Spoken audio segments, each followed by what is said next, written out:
Good evening. The international community is still riven tonight over what to do about Syria.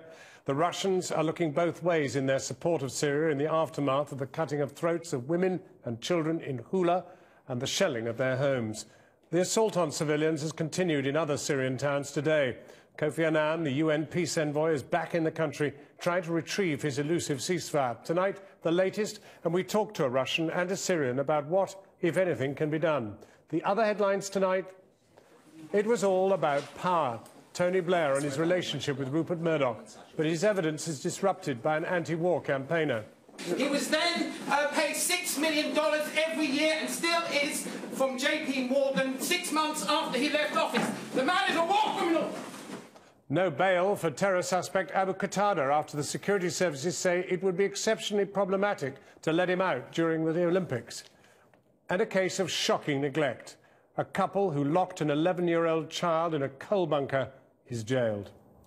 Also on tonight's programme at 7:25, we return to our main story tonight with a special report on the real Mr. and Mrs. Assad. And new evidence implicating the Syrian president and his family in crimes against humanity.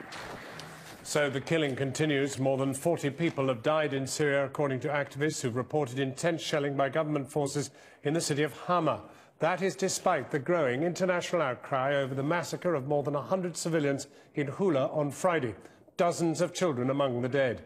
The United Nations envoy Kofi Annan, who is now in Damascus, called it an appalling crime, although Russia has insisted rebels should share the blame for the violence.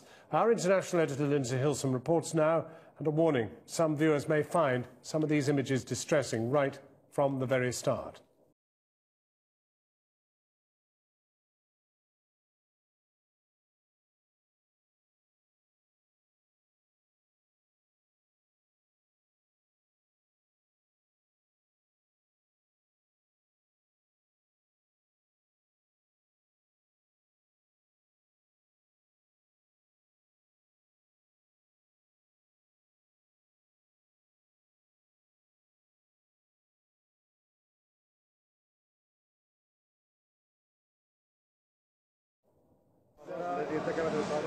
Someone's father, mother, son, daughter, each body carefully shrouded and named. These pictures of the victims of the Houla massacre were taken by activists before their burial at the weekend. The scale of the killings, the fact that 49 of the dead were children, has forced diplomats and politicians to turn their attention to Syria again. New pictures of those terrifying hours when the shells hit Houla. There was nowhere to run, but they ran anyway. Many died where they fell. Others were reportedly murdered by the Shabiha, thugs armed with guns and knives, whose job it is to move in and kill those who've survived the artillery barrage. The UN envoy Kofi Annan arrived in Damascus today. He's still trying to persuade the government and the opposition to lay down their arms. I urge the government to take bold steps to signal that it is serious in its intention to resolve this crisis peacefully, and for everyone involved to help create the right context for a credible political process. Today, huge crowds came out to see the UN observers in Syria's second city, Aleppo. The demonstrators wanted to show the strength of opposition to President Bashar al-Assad. But while the observers can listen to their stories, they seem powerless to stop the killing, not least because the Syrian government still has Russian support. The Russian foreign minister told William Hague in Moscow today that despite the massacre, the Annan plan was the only way forward. Here we are dealing with a situation in which both sides evidently had a hand in the deaths of innocent people, including several tens of children and women. That region is under the control of armed fighters, but it's also surrounded by government troops. But the chair of the US Joint Chiefs of Staff told CBS that the American government was contingency planning for diplomatic failure. I think the diplomatic pressure should always precede any discussions about military options, and that's my job, by the way, is options, not policy. And so we'll be prepared to provide options if asked to do so. These pictures posted on the internet show Syrian government troops showing off for the camera. Hama, we're coming for you next, they shout.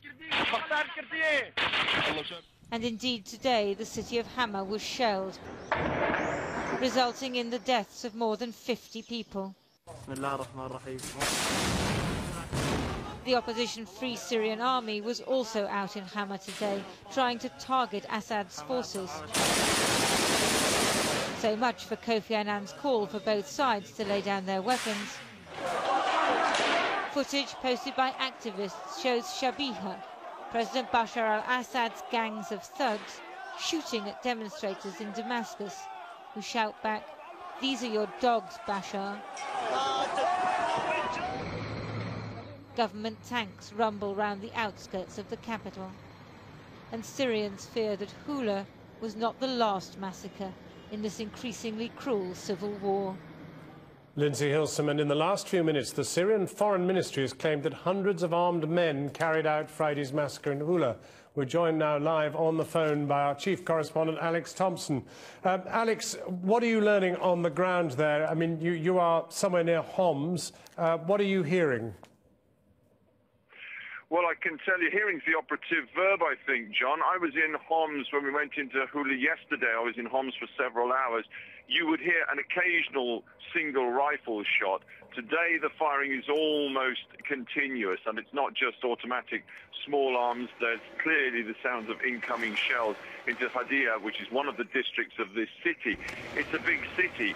I could also perhaps film pictures today of the municipal sprinklers watering the plants on the roundabouts in a different part of town, or the Palestinian area where life is going on absolutely as normal. So it is a certain part at the moment of this city, but the firing here has increased tenfold since yesterday. Whether that is the sign that the firing is certainly spreading in this city, and it's spread to Hama as well, seems to be something of a progression, and whether that coincides with the visit of Kofi Annan is anyone's guess. But the idea of any kind of ceasefire happening is just a non-starter.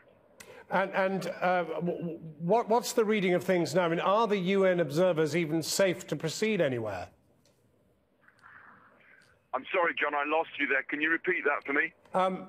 There are UN observers on the ground, and you encounter them from time to time. I mean, are they in a condition now to move out into places like Houla and try and determine independently what is actually happening?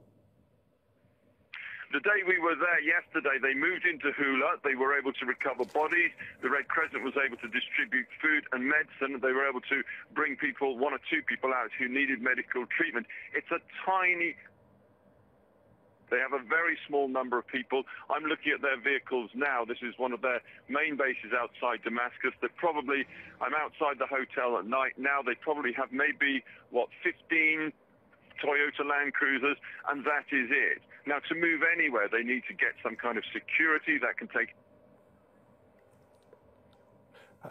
Alex Thompson there out on the ground in Syria, and later we will be discussing the international response to the Syrian violence, with Russia still reluctant to take any new action, and a special report on President Assad as you've never seen him before. Kathy. Thanks, John. A relationship about power. That was Tony Blair's frank assessment today of his dealings with